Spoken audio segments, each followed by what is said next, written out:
یا صاحب الجمال و یا سید البشر من وجهك المنیر لقد نور القمر لا يمكن الثناء كما كان حقه بعد از خدا بزرگ توئی قصہ مختصر بلغ العلا بکمالہ کشف الدجا بجمالہ حسنت جمیع خصالہ صلو علیہ وآلہ بآواز بلند درود پاک پڑھیے الصلاۃ والسلام علیک یا رسول اللہ الصلاۃ والسلام علیک یا حبیب اللہ الصلاۃ والسلام علیک یا جد الحسن والحسین وعلى آلك وأصحابك يا إمام القبلتين الله رب محمد صلى عليه وسلم ونحن عباد محمد صلى عليه وسلم. خالق کائنات مالک شش جہات کی بارگاہ میں دعا ہے ہمارا یہاں پر حاضر ہونا، منتظمین کا اس محفل پاک کو سجانا اپنی بارگاہ میں قبول و منظور فرمائے.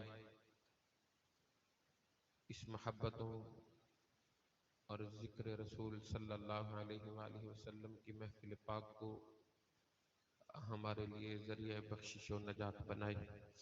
آمین یا رب العالمین بجاہ النبی الامین صلی اللہ علیہ وآلہ وسلم.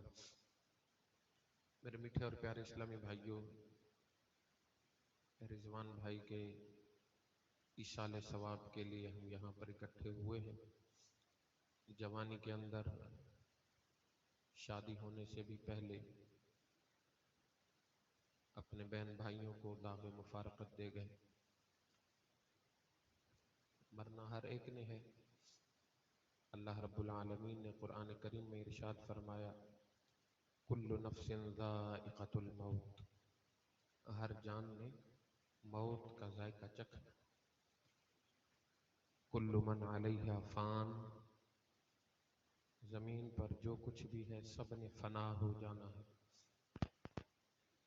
پھر بندہ کہیں پر بھی ہو، کہیں پر بھی ہو، موت اسے وہاں آ جائے گی. اللہ رب العالمین نے قرآن کریم میں ارشاد فرمایا اینما تکونوا یدرککم الموت ولو کنتم فی بروج مشیدہ، تم جہاں بھی ہو موت تمہیں پا لے گی. پھر موت کا ایک وقت بھی مقرر ہے، نہ اس وقت سے موت پہلے آ سکتی ہے نہ وقت گزرنے کے بعد آئے گی، عین اسی وقت پر موت آئے گی. اللہ رب العالمین نے قرآن کریم میں ارشاد فرمایا اذا جاء اجلها لا يستأخرون ساعة ولا يستقدمون، جب ان کی موت کا وقت آ جائے تو پھر ایک گھڑی کی بھی تقدیم و تاخیر نہ ہوگی. نہ تو پہلے موت آئے گی نہ ہی بعد میں موت آئے گی.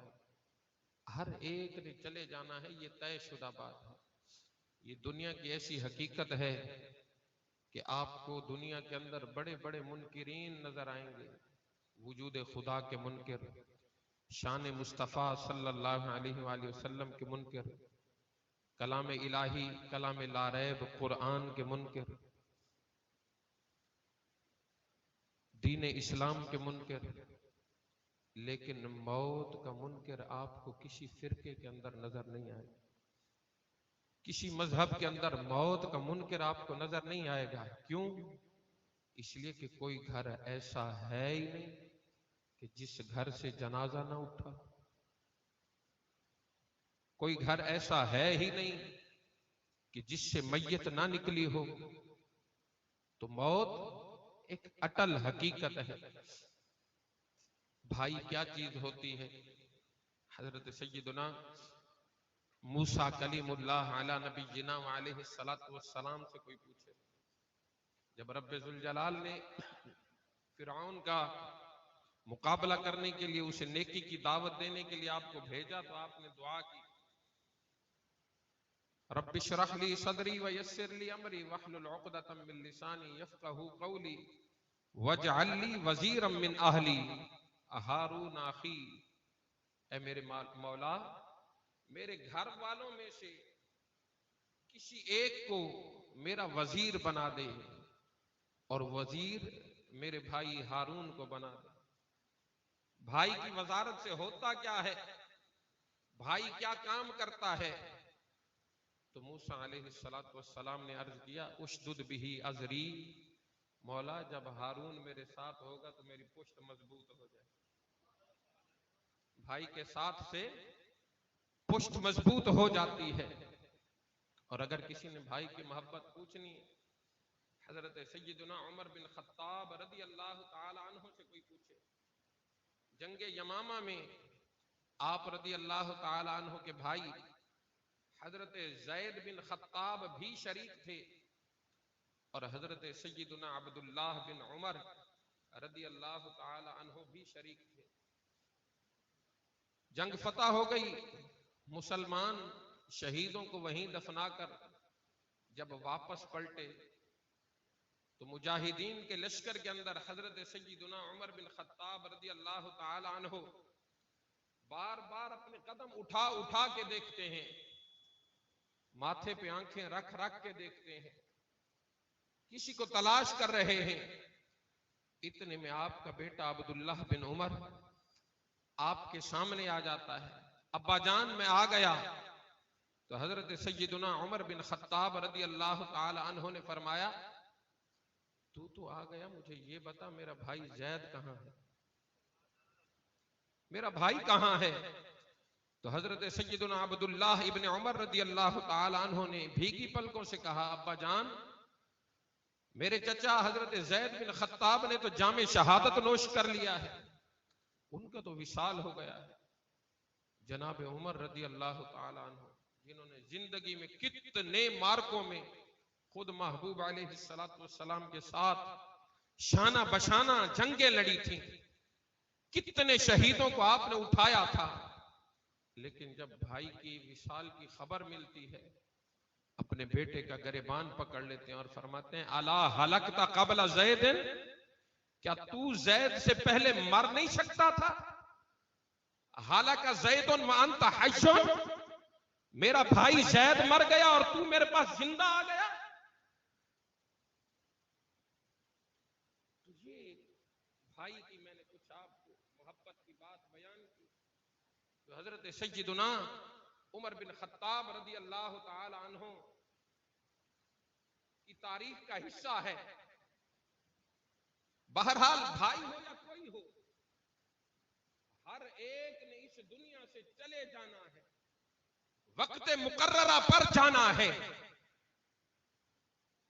موت سے فرار ہونے کی کوشش ابلیس نے کی تھی۔ قرآن کریم کی سورہ اعراف آپ پڑھیں، اللہ رب العالمین کی بارگاہ میں کہنے لگا، انذرنی الی یوم یبعثون، مولا مجھے قیامت کے دن تک مہلت دے۔ قیامت کا دن مطلب جب یہ دنیا ختم ہونے لگے گی، حضرت سیدنا اسرافیل علیہ السلام ایک پھونک ماریں گے، سور پھونکیں گے، جتنے زندہ لوگ ہوں گے سارے کے سارے فوت ہو جائیں گے۔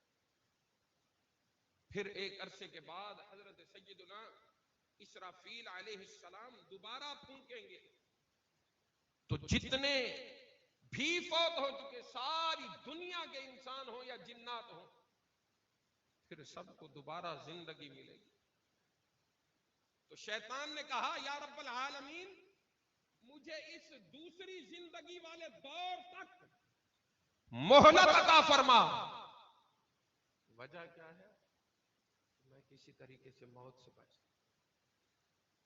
جب دوسری بار سب کو زندہ کر لیا جائے گا، پھر کسی کو موت نہیں آئے گی، خود موت کو بھی مار دیا گیا ہوگا۔ تو اللہ رب العالمین نے فرمایا، انک من المنذرین الی یوم الوقت المعلوم، تجھے مہلت ہے لیکن وقت معلوم تک، پہلے سور تک، پہلی پھونک تک تجھے مہلت ہے. موت کا ذائقہ اے ابلیس تجھے بھی چکھنا، ہر ایک نے مر جانا ہے. تو پھر ڈر کس بات، خوف کاہے کا ہے؟ یارو ہم نماز پڑھتے ہیں نا، تو جیسے ہی مصلی پر کھڑے ہوئے ثنا کے بعد سورہ فاتحہ شروع کی، اہدنا الصراط المستقیم، یا رب العالمین ہمیں سیدھے راستے پر چلا. اب راستے دو قسم کے ہیں، ایک انعمت علیہم کا ہے اور ایک مغضوبین اور ضالین کا ہے. آپ پورا قرآن پڑھیں، آپ کو جا بجا دو گروہوں کا تذکرہ ملے گا. ایک کامیاب گروہ ہے، ایک ناکام گروہ ہے. میں آپ کو چند مثالیں پیش کرتا ہوں. ہم میں سے ہر بندہ یہ غور کرے کہ میں کامیاب گروہ سے تعلق رکھتا ہوں یا میں ناکام گروہ سے تعلق رکھتا ہوں. ایک تو اسی سورہ فاتحہ کے اندر فرمایا صراط الذین انعمت علیہم، مولا ان کے راستے پر چلا جن پر تو نے انعام کیا ہے. غیر المغضوب علیہم ولا الضالین، مولا مجھے بھٹکے ہوئے بہکے ہوئے لوگوں کے راستے پر نہ چلا. پھر آگے سورہ آل عمران کے اندر چوتھے سپارے کے اندر اللہ رب العالمین نے دو گروہوں کا تذکرہ فرمایا. آج دنیا کے اندر تو کسی کا رنگ گورا ہے، کسی کا رنگ کالا ہے، تو رنگ معیار تقوی نہیں ہے، رنگ اچھے اور برے کی نشانی نہیں ہے. لیکن قیامت کے دن رنگوں سے پہچانا جائے گا کہ کامیاب کون ہے، نامراد کون ہے. کامیاب وہ ہوں گے جن کے چہرے سفید ہوں گے، اور نامراد و ناکام وہ ہوں گے جن کے چہرے سیاہ ہوں گے. اللہ رب العالمین نے فرمایا یوم تبیض وجوہ وتسود وجوہ، اس دن کچھ چہرے سفید ہوں گے اور کچھ چہرے سیاہ ہوں گے. فَأَمَّا الَّذِينَ ابْيَضَّتْ وُجُوهُهُمْ فَفِي رَحْمَةِ اللَّهِ، تو جن کے چہرے سفید ہوں گے وہ اللہ کی رحمت میں ہوں گے. اے میرے مسلمان بھائی، ذرا اپنا احتساب کر، تھوڑی دیر کے لیے سوچ کہ میں آیا وجوہ بیضاء والوں میں سے ہوں یا وجوہ سوداء والوں میں سے ہوں. میرے اعمال مجھے کس مقام پر کھڑا کرتے ہیں؟ میرا چہرہ سفید ہوگا یا میرا چہرہ سیاہ ہوگا؟ ذرا غور کر. پھر آگے چل، قرآن کریم کے اندر رب ذوالجلال نے ترازو کا بیان کیا کہ کل قیامت کے دن ایک ترازو لگایا جائے گا، نیکیوں کو تولا جائے گا، برائیوں کو تولا جائے گا. تو یہاں بھی دو گروہوں کا ذکر فرمایا والوزن یومئذ الحق، اس دن وزن ضرور ہوگا. فمن ثقلت موازینہ فاولئک هم المفلحون، جن کی تولیں بھاری ہوں گی وہ تو کامیاب ہوں گے. ومن خفت موازینہ فاولئک الذین خسروا انفسهم بما كانوا بآیاتنا یظلمون، اور جن کی تولیں ہلکی ہوں گی، جن کی نیکیوں کا پلڑا کمزور ہوگا، تو وہی وہ لوگ ہیں جو خسارے میں چلے گئے، وہی وہ لوگ ہیں جو ظالم ہو گئے. اب تو غور کر، میں غور کروں کہ میرا پلڑا جو ترازو کا ہوگا وہ نیکیوں والا بھاری ہوگا یا ہلکا ہوگا. سورہ یاسین کو پڑھ، اس کے اندر اللہ رب العالمین نے دو گروہوں کا ذکر کیا ہے.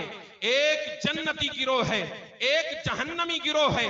جنتی گروہ والوں کے بارے میں رب ذوالجلال نے فرمایا ان اصحاب الجنت اليوم فی شغل فاکہون، اس دن جنت والے جو ہوں گے دل بہلانے والے کاموں سے لطف اندوز ہو رہے ہوں گے. فی ازواجہم، ان اصحاب الجنت اليوم فی شغل فاکہون ہم وازواجہم فی ظلال علی الارائک متکئون، جو جنتی ہوں گے وہ اور ان کی بیویاں سایوں میں تختوں پر ٹیک لگائے بیٹھی ہوں گی. سلام قولا من رب الرحیم، ان کو ان کا مہربان رب سلام فرما رہا ہوگا. مفسرین نے فرمایا قیامت کے دن فرشتے جنت کے جس بھی دروازے سے گزریں گے